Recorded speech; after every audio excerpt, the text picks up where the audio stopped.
जय श्री गणेश।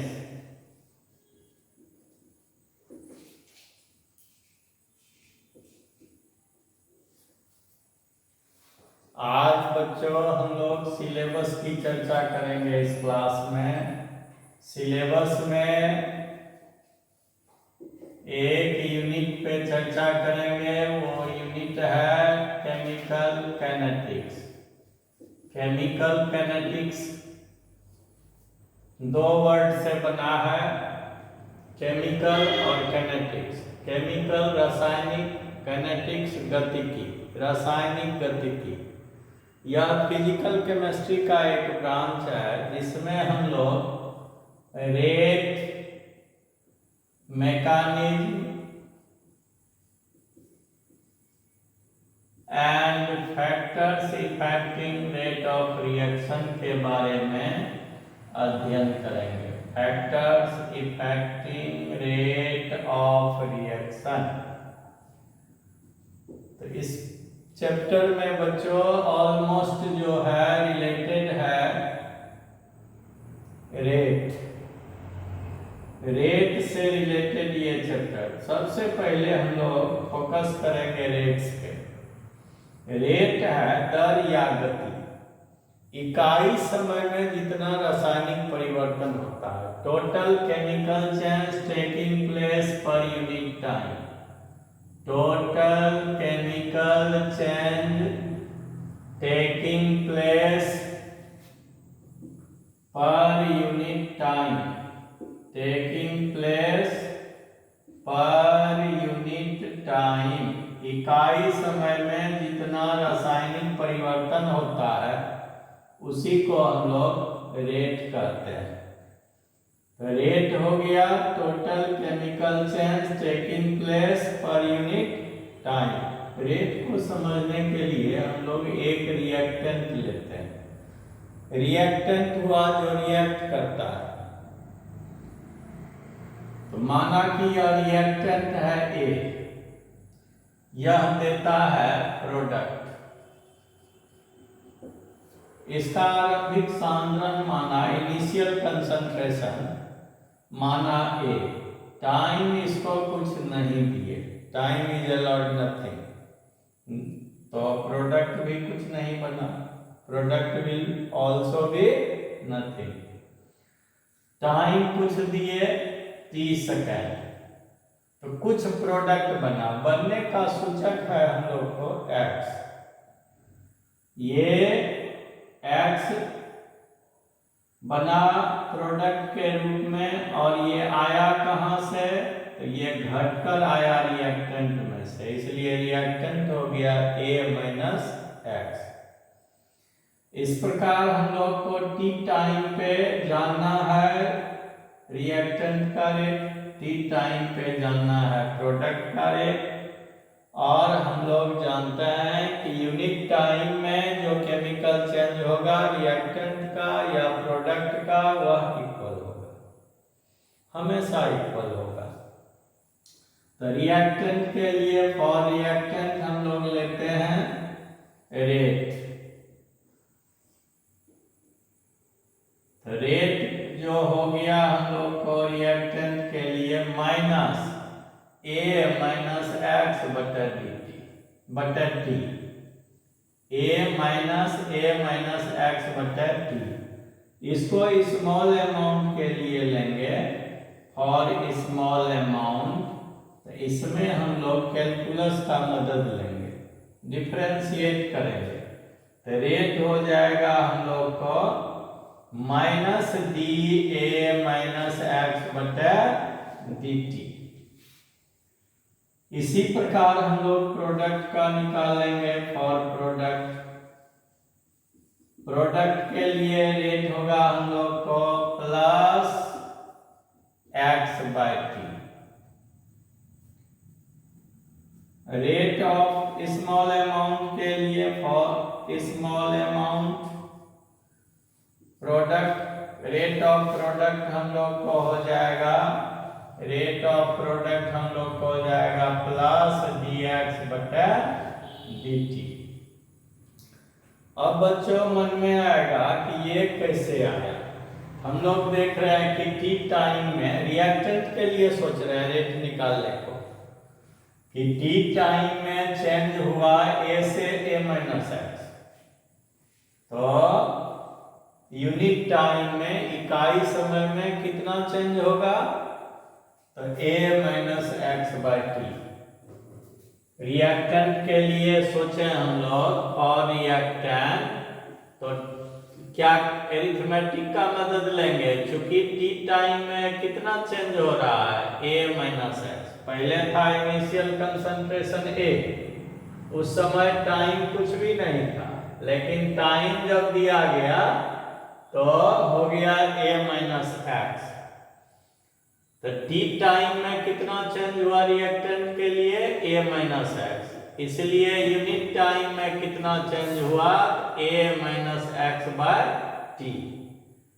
अब इसको हम लोग डिफरेंशिएट करेंगे थोड़ी सी मात्रा के लिए, तो इसी के लिए हम लोग को हो गया, ये रिएक्टेंट है, तो रिएक्टेंट का जैसे जैसे हम लोग समय देंगे रिएक्टेंट घटता चला जाएगा।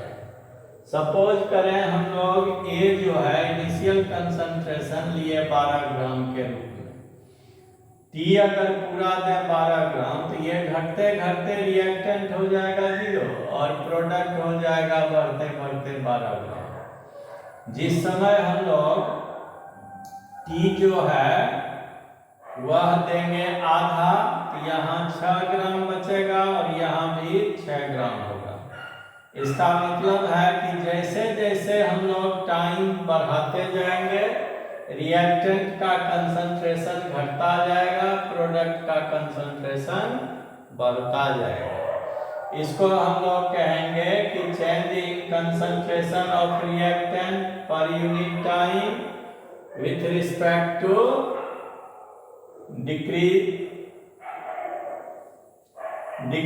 डिक्रीजिंग ऑर्डर, और कंसंट्रेशन के रूप में प्रोडक्ट को जब हम लोग डिफाइन करेंगे तो रेट ऑफ प्रोडक्ट हो जाएगा increase in concentration of product पर यूनिट टाइम।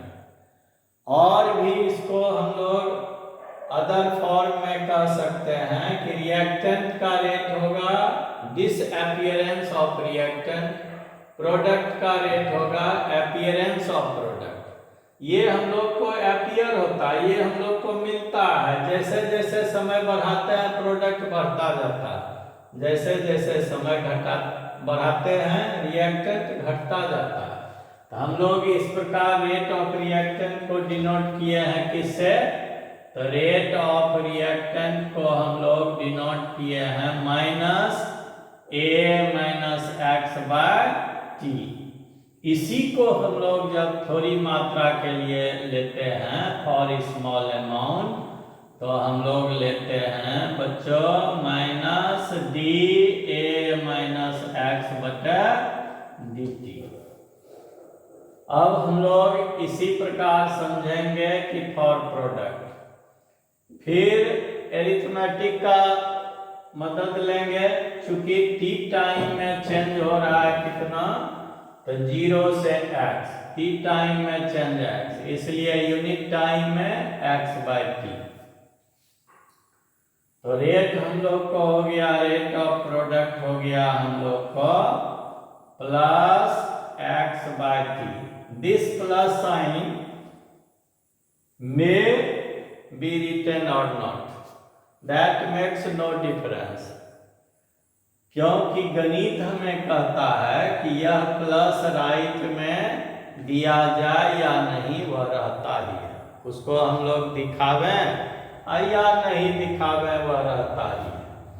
तो ये हम लोग को प्लस एक्स बाई टी है। अगर इसी को स्मॉल अमाउंट के लिए करें फॉर स्मॉल अमाउंट, तो हम लोग को हो जाएगा फॉर स्मॉल अमाउंट, तो रेट हो जाएगा, रेट ऑफ प्रोडक्ट हम लोग को हो गया, rate of product is equal two plus D x बटा डी टी।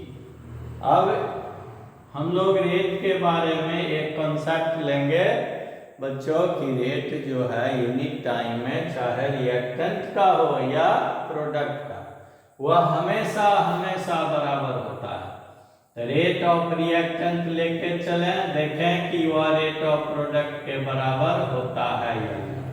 तो रेट ऑफ रिएक्टेंट हम लोग को है minus D A minus X बटे डी टी। इसको हम लोग सॉल्व किए तो minus D A minus minus plus D X by D T. अब ये कांस्टेंट है, ये क्या है कांस्टेंट। जैसे यहाँ हम लोग सपोज किए 12 ग्राम, तो 12 ग्राम कांस्टेंट है, तो ये हम लोग को हो गया 0 और प्लस हो गया डी एक्स बटे डी टी। इस प्रकार हो गया हम लोग को प्लस डी एक्स बटे डी टी, और यही प्लस डी एक्स बटे डी टी हम लोग देखते हैं कि क्या है स्मॉल अमाउंट के लिए रेट ऑफ प्रोडक्ट है।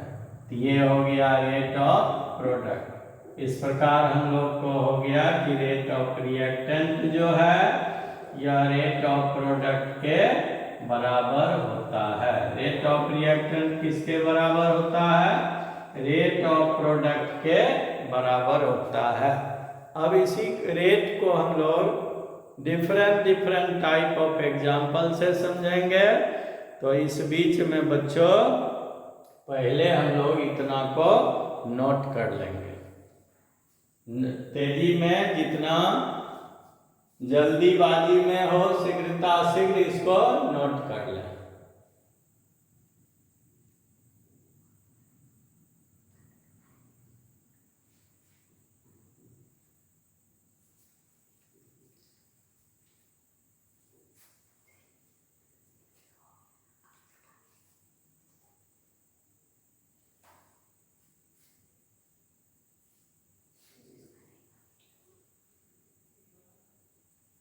तो बच्चों नोट कर लिए, मिटावे मिट जाएगा ना। तो इसको हम लोग रेट को अब समझेंगे एग्जाम्पल से। रेट को भिन्न भिन्न प्रकार के एग्जाम्पल से समझेंगे। कभी एक रिएक्टेंट लेके, कभी एक से ज्यादा रिएक्टेंट लेके, कभी कोफिशिएंट लेके, कभी फ्रैक्शन में कोफिशिएंट को फ्रैक्शन में लेके, इस प्रकार रेट को हम लोग समझेंगे। तो ये इस चैप्टर में ऑलमोस्ट हम लोग को जो है रेट के बारे में डिस्कस करना है। ये हम लोग का है एग्जाम्पल नंबर फर्स्ट। हम लोग समझेंगे कि इस रूप में ए एक रिएक्टेंट लिए प्लस बी दूसरा रिएक्टेंट लिए, ए और बी दो रिएक्टेंट लिए, यह प्रोडक्ट देता है सी और डी। रेट को हम लोग जानते हैं कि एक मोल के लिए रेट हमेशा बराबर होता है, और इसको हम लोग लिखते हैं रेट को कंसंट्रेशन पर यूनिट टाइम।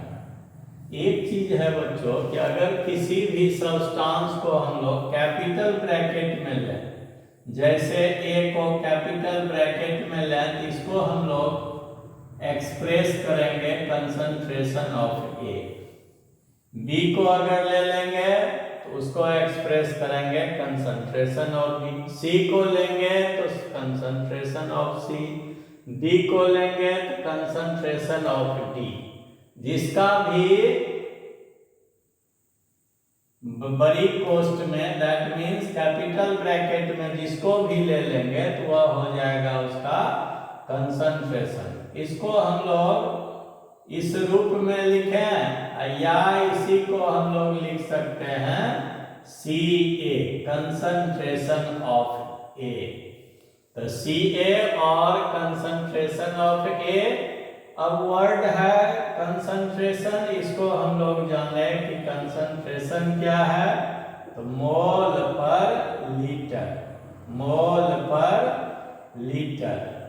और इसका यूनिट हम लोग को क्या हो जाएगा? तो यूनिट हो जाएगा, यूनिट ऑफ कंसंट्रेशन होगा मोल लीटर इनवर्स।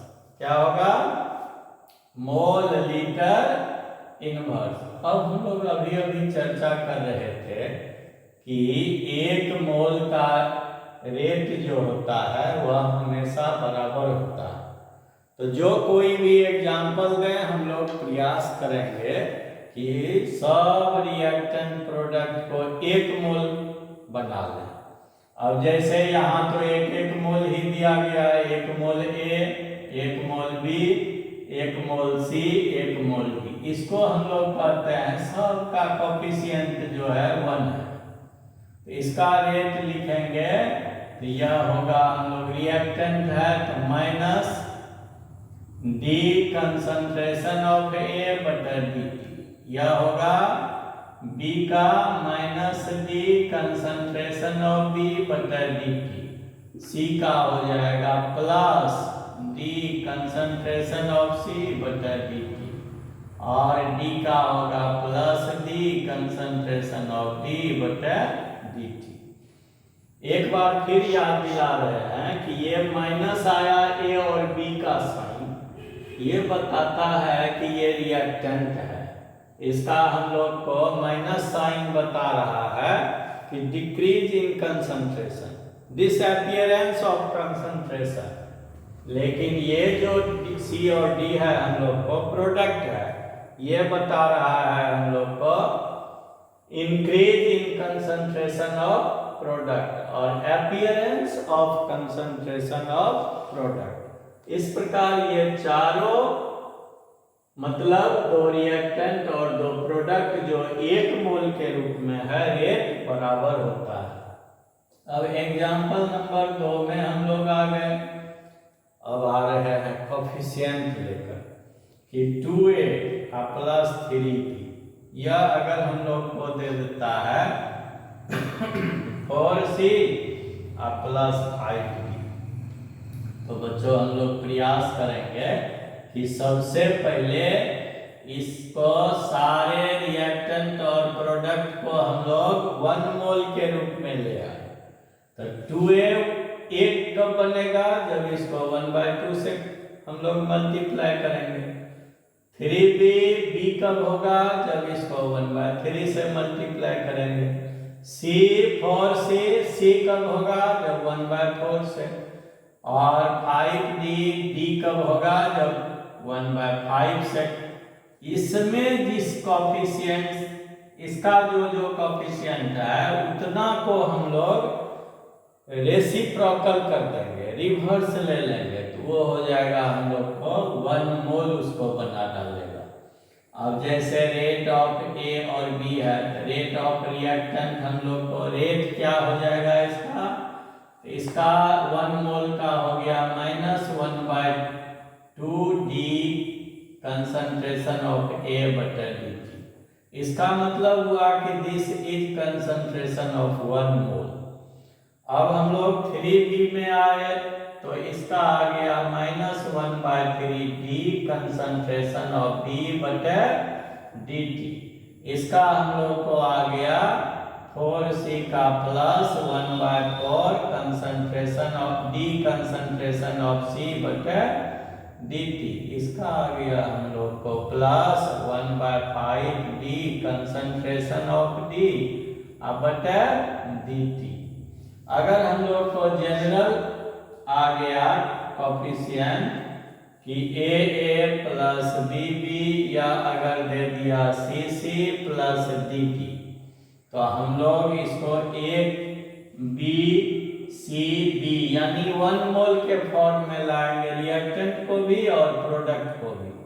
ये A तब आएगा जब 1/A से मल्टीप्लाई होगा, ये B तब आएगा जब 1/B से मल्टीप्लाई होगा, ये C तब आएगा जब 1/C से मल्टीप्लाई होगा, ये D तब आएगा जब 1/D से। इस प्रकार हमें लग रहा है बच्चों कि समझ चुके हो और कहीं कोई दिक्कत नहीं होनी चाहिए। दिक्कत हो तो कमेंट बॉक्स में कमेंट करो और अगले क्लास में उसका आंसर। हाँ, एक चीज और बता देना चाहते हैं कि जो क्लास जिस टॉपिक पे लिया जा रहा है ये जिसको नोट करना है नोट कर सकते हैं, नोट किया हुआ रहेगा, समझने में आसान होगा। और लास्ट में उस चैप्टर का नोट्स दिया जाएगा, उसके लिए व्हाट्सएप कर दिया जाएगा। तो आए हम लोग एक बार फिर एग्जाम्पल नंबर 3 में। रेट है हम लोग को क्या, तो -1/a D concentration of a बटे dt। ये आ गया हम लोग को -1/b कंसंट्रेशन ऑफ d बटे dt। ये आ गया हम लोग को +1/c d concentration of c बटे dt। ये आ गया हम लोग को 1/d d concentration of d बटे dt। इस तरह हम लोग भिन्न भिन्न एक फ्रैक्शनल एग्जाम्पल कोफिशिएंट जिसमें फ्रैक्शन हो वैसा लें हम लोग। जैसे हम लोग अगर ले लें कि 1/3a प्लस 1/5b या 1/7c प्लस 1/9d, तो फिर हम लोग पहला प्रयास करेंगे इसको a b c d के फॉर्म में ले जाने को, ताकि वह 1 मोल जैसे बनेगा, सबका रेट ऑलरेडी बराबर हो जाएगा। तब हम लोग इसको लिखेंगे रेट इज इक्वल टू -3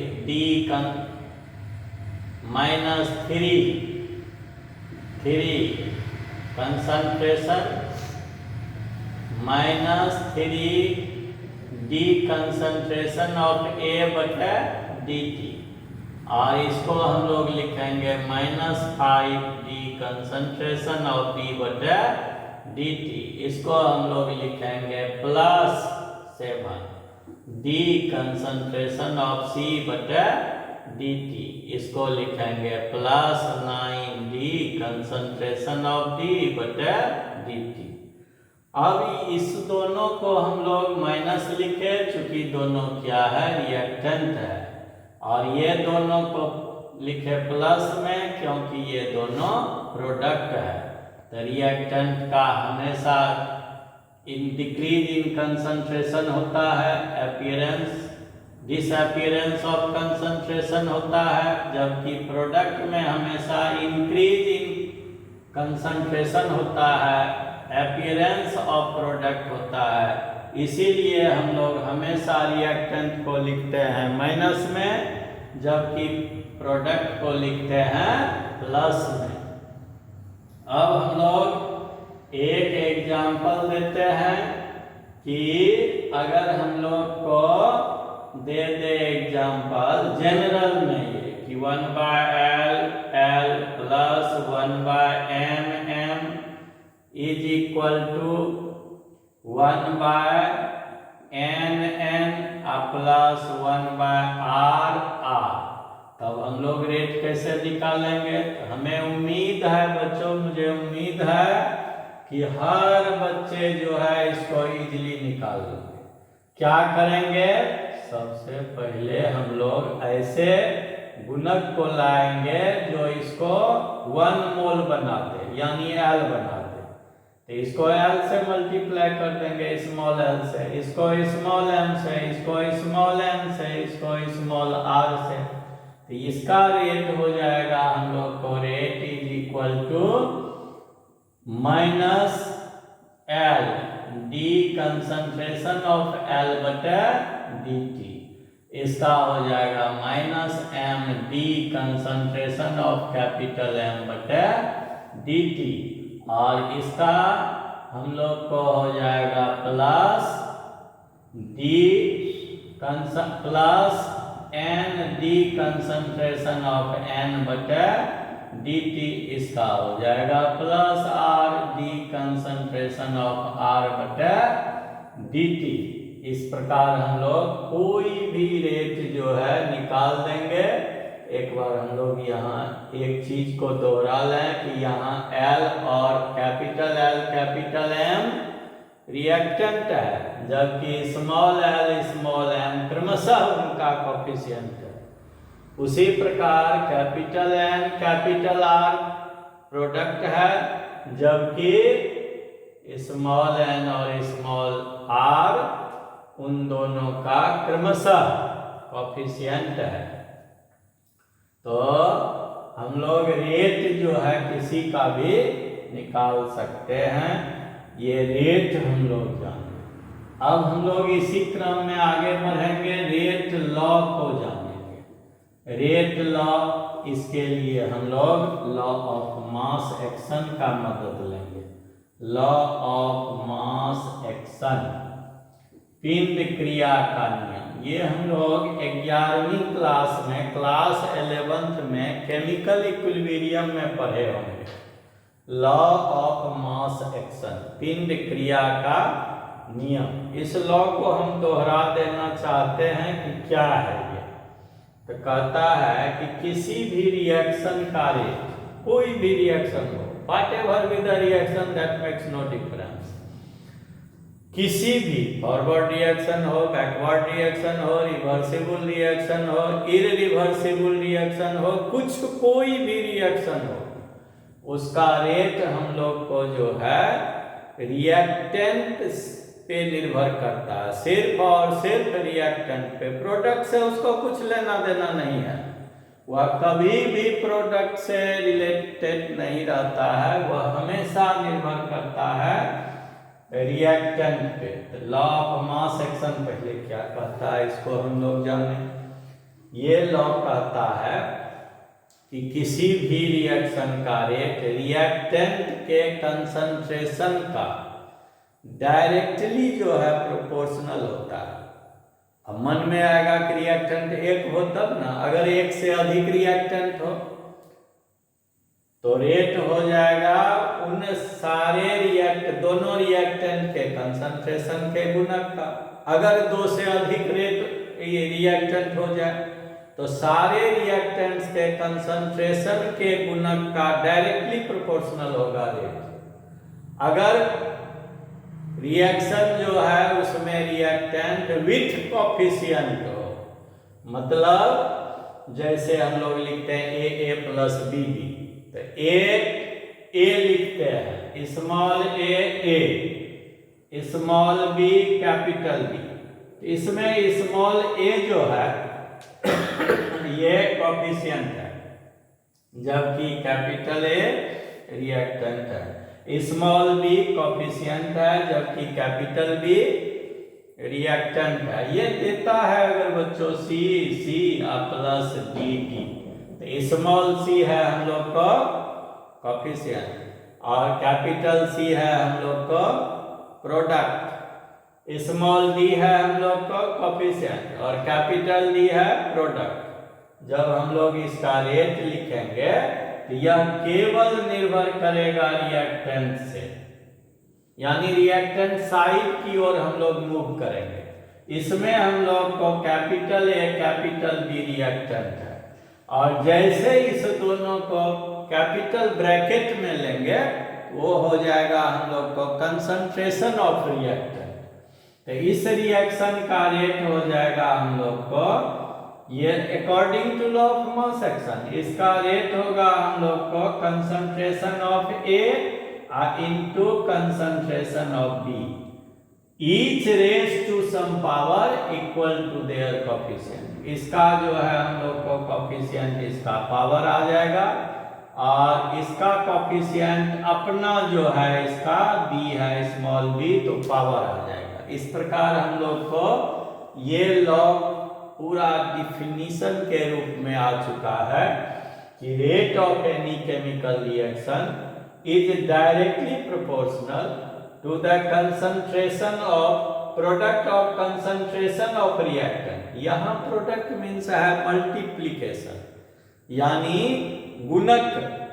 तो product of concentration of reactant each raise to some power equal to their coefficient, equal to their coefficient. अब अगर हम इसको लिखें कि रेट इज इक्वल टू के, तो दिस के इज प्रोपोर्शनैलिटी कांस्टेंट। ये हम लोग को हो गया A to concentration of A to the power A, concentration of B to the power B. यहाँ अगर हम लोग मान लें इक्वेशन 1 और इक्वेशन 2, तो बच्चों हम लोग को इक्वेशन 2 जो है ये रेट लॉ को डिफाइन करता है। हम लोग को पूछेगा कि रेट क्या है, रेट लॉ क्या है, रेट कांस्टेंट क्या है, और ये तीनों वर्ड दे देगा 2 नंबर का एक शॉर्ट क्वेश्चन। तो ये रेट लॉ को डिफाइन करेगा। तो रेट लॉ में हम लोग को जो है के जो है यही है रेट कांस्टेंट। क्या है? तो रेट कांस्टेंट। तो कहेंगे इक्वेशन टू हम लोग को क्या डिनोट्स करता है? तो डिनोट्स करता है रेट लॉ को। इक्वेशन 2 में जो यूज हुआ है हम लोग को के, ये है के हम लोग को रेट कांस्टेंट। क्या है? तो रेट कांस्टेंट। अब हम लोग जो है जानेंगे कि रेट कांस्टेंट को कैसे डिराइव करते हैं। तो हम लोग लॉ ऑफ मास एक्शन के लिए उसका मदद, लॉ ऑफ मास एक्शन का मदद लेंगे बच्चों। उसमें हम लोग एक रिवर्सिबल रिएक्शन लेंगे। रिवर्सिबल रिएक्शन ए प्लस बी, या हम लोग को दिया सी प्लस डी। इस प्रकार हम लोग को ये पता चल गया कि रिवर्स मतलब जो उल्टा होता है। देखो गौर करोगे बच्चों, तो ये आगे की ओर इंडिकेट कर रहा है और ये पीछे की ओर, यानी जो रिएक्शन ऊपर हो रहा है वही रिवर्स हुआ है। इसलिए इस रिएक्शन को कि जो दोनों दिशा में हो, that reaction which occurs in both direction, वो हम लोग को जो है रिवर्सिबल रिएक्शन होते हैं। और इसमें जो पीछे से आगे की ओर गया तो ये फॉरवर्ड रिएक्शन, और जो पीछे से आगे से पीछे की ओर गया ये है हम लोग को बैकवर्ड रिएक्शन। तो हम लोग according to law of mass action जो है दोनों लॉ ऑफ मास एक्शन दोनों का रेट निकालेंगे। Rate of forward reaction, rate of forward reaction, ये डायरेक्टली प्रोपोर्शनल हो जाएगा A to concentration of A into concentration of B. A का कोफिशिएंट स्मॉल ए है, each raise to some power equal to their coefficient. ये अपना coefficient ए ले लिया power के रूप में, ये अपना कोफिशिएंट बी ले लिया। इसको हम लोग हल कर लिए तो रेट ऑफ फॉरवर्ड रिएक्शन हो गया K1 A to the power A B to the power B, where K1 क्या है? तो अभी हम लोग देखे कि रेट लॉ में जो K आता है वह रेट कांस्टेंट को डिनोट करता है। ये भी रेट कांस्टेंट हुआ, लेकिन अब मन में आएगा कि किसका rate constant? Rate constant of forward reaction, where K1 क्या है? K1 is rate constant of forward reaction. अब हम लोग इसी को रिवर्स लिए कि rate of backward reaction, rate of backward reaction. तो हम लोग को rate of backward reaction directly proportional हो गया concentration of C to the power C into concentration of D to the power D। ये रेट ऑफ बैकवर्ड रिएक्शन हो गया K2 C to the power C D to the power D। अब हम लोग जानते हैं बच्चों कि इक्विलिब्रियम मतलब साम्यावस्था, एट इक्विलिब्रियम। ये साम्यावस्था, समान अवस्था कब होता है? जब दो अलग अलग बराबर हो आपस में। जैसे हम लोग कोई सामान खरीदते हैं, एक तराजू में 2 पल्ले होते हैं, एक पे हम लोग ऑब्जेक्ट लेते हैं, दूसरे पे वजन डालते हैं, वेट लेते हैं। वेट और ऑब्जेक्ट जब दोनों बराबर हो जाते हैं तो हम लोग कहते हैं संतुलन में है। एट इक्विलिब्रियम, यहाँ संतुलन का मतलब है कि rate of forward reaction is equal to rate of backward reaction. Rate of forward reaction is equal to rate of backward reaction. और ये हम लोग को रेट ऑफ फॉरवर्ड रिएक्शन क्या है, तो रेट ऑफ फॉरवर्ड रिएक्शन है K1 A to the power A into B to the power B, K1 A to the power A into B to the power B। Rate of backward reaction क्या है, तो K2 C to the power C into D to the power D। अब इसको हम लोग हल करेंगे K1 bye K2, तो ये ऑलरेडी हो जाएगा concentration of C to the power C into concentration of D to the power D। अब by concentration of A to the power A into concentration of D to the power B। यहाँ हम लोग को K1 है rate constant of forward reaction, K2 है rate constant of backward reaction. अब K1 और K2 जो दो कांस्टेंट है, इसका रेशियो भी एक कांस्टेंट होगा, यही है बच्चों रेट कांस्टेंट, जिसको हम लोग कहते हैं C to the power C D to the power D by A to the power A into concentration of B to the power B। इसको हम लोग दूसरे रूप में लिखेंगे तो और K बराबर एक बहुत बड़ा C लेंगे जो कंसंट्रेशन आए, उसके बाद ये C प्रोडक्ट और ये coefficient into C D to the power D by फिर एक लिए हम लोग ये लिए क्या, तो concentration C A to the power A into C B to the power B। इस प्रकार हम लोग को रेट कांस्टेंट निकल गया। ये एक अलग क्वेश्चन देगा कि रेट कांस्टेंट को कैसे हम लोग डेराइव करेंगे, शॉर्ट क्वेश्चन। हम लोग क्या करेंगे बच्चों, एक बार रिवर्सिबल रिएक्शन लेंगे विथ कोफिशिएंट और लॉ ऑफ मास एक्शन का मदद लेंगे। लॉ ऑफ मास एक्शन क्या कहता है कि रेट ऑफ एनी, इसमें रिवर्सिबल रिएक्शन में दो रिएक्शन है, फॉरवर्ड रिएक्शन और बैकवर्ड रिएक्शन। तो लॉ ऑफ मास एक्शन कहता है कि कोई भी रिएक्शन हो, आइदर फॉरवर्ड और बैकवर्ड, हर रिएक्शन का रेट जो होगा वह डायरेक्टली प्रोपोर्शनल होगा उस रिएक्शन के रिएक्टेंट के कंसंट्रेशन के गुणक का। अब प्रत्येक कंसंट्रेशन टर्म जो है अपने ऊपर पावर लेगा, जो उसका क्या होगा, अपना अपना कोफिशिएंट होगा। जैसे A का कोफिशिएंट A ही है, B का कोफिशिएंट B है, A के पावर में सिर्फ और सिर्फ A आ सकता है, B के पावर में B आएगा। इस प्रकार हम लोग रेट ऑफ फॉरवर्ड रिएक्शन बराबर इज डायरेक्टली प्रोपोर्शनल लिखे concentration of A to the power A B to the power B। यहाँ हम लोग सेटअप किए प्रोपोर्शनैलिटी कांस्टेंट को, तो this equation is converted into rate law expression. Rate, ये अब इक्वेशन हम लोग को बता दिया, ये हम लोग को लॉ बता दिया रेट लॉ को, जहां K1 क्या है, रेट कांस्टेंट है। किसका रेट कांस्टेंट है, तो फॉरवर्ड रिएक्शन का।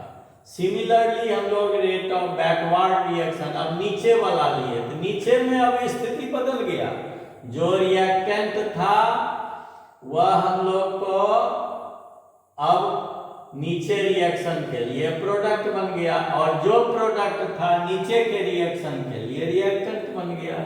अब पहले फॉरवर्ड रिएक्शन के लिए रिएक्टेंट था A एंड B, अब बैकवर्ड रिएक्शन के लिए रिएक्टेंट हो गया C और D। तो हम लोग को rate of backward reaction law of mass action का फिर मदद लिए, डायरेक्टली प्रोपोर्शनल रिएक्टेंट के कंसंट्रेशन यानी C और D के कंसंट्रेशन के गुणक का, और प्रत्येक रिएक्टेंट का टर्म जो है कंसंट्रेशन टर्म, वह अपने ऊपर अपना अपना कोफिशिएंट का पावर लिया। तो C का कोफिशिएंट है, C का कोफिशिएंट स्मॉल c, D का कोफिशिएंट स्मॉल d, ये अपना पावर लिया, और हम लोग जो है प्रोपोर्शनैलिटी कांस्टेंट को सेटअप किए, जो उस रिएक्शन का रेट कांस्टेंट हो गया, तो यहाँ हम लोग फिर कहेंगे वेयर K2 क्या है, तो where K2 is rate constant of backward reaction. अब हम लोग इक्विलिब्रियम में आए। इक्विलिब्रियम में रेट ऑफ फॉरवर्ड रिएक्शन किसके बराबर होगा, तो रेट ऑफ बैकवर्ड रिएक्शन के बराबर होगा। और रेट ऑफ फॉरवर्ड रिएक्शन का मान कितना है बच्चों, तो K1 into concentration of A to the power A into concentration of B to the power B, उसका मान रख दिए। अब बराबर है रेट ऑफ बैकवर्ड रिएक्शन। अब इसमें देखें रेट ऑफ बैकवर्ड रिएक्शन कितना आया, तो K2 into concentration of C to the power C into concentration of D to the power D। अब ये इसको हल किए हम लोग, ये दोनों गुणक के रूप में है, इधर भी गुणक के रूप में है। ये एक इक्वेशन है।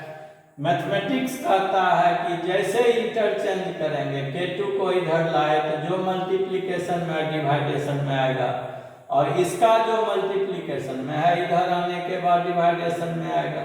इस प्रकार हम लोग को इधर भी दो रेशियो, इधर भी दो रेशियो आया, K1 K2 का आया K, और इधर आ गया C to the power C D to the power D by A to the power A B to the power B।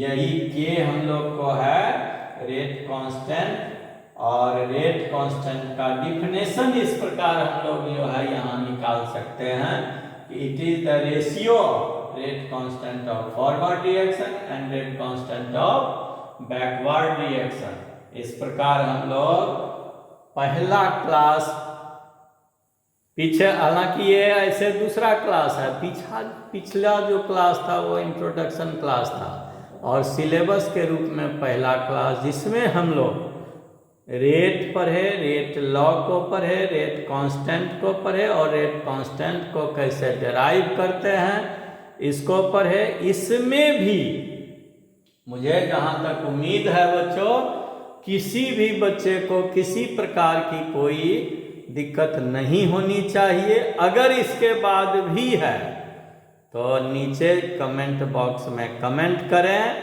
और जो है उसका आंसर अगले क्लास में दिया जाएगा।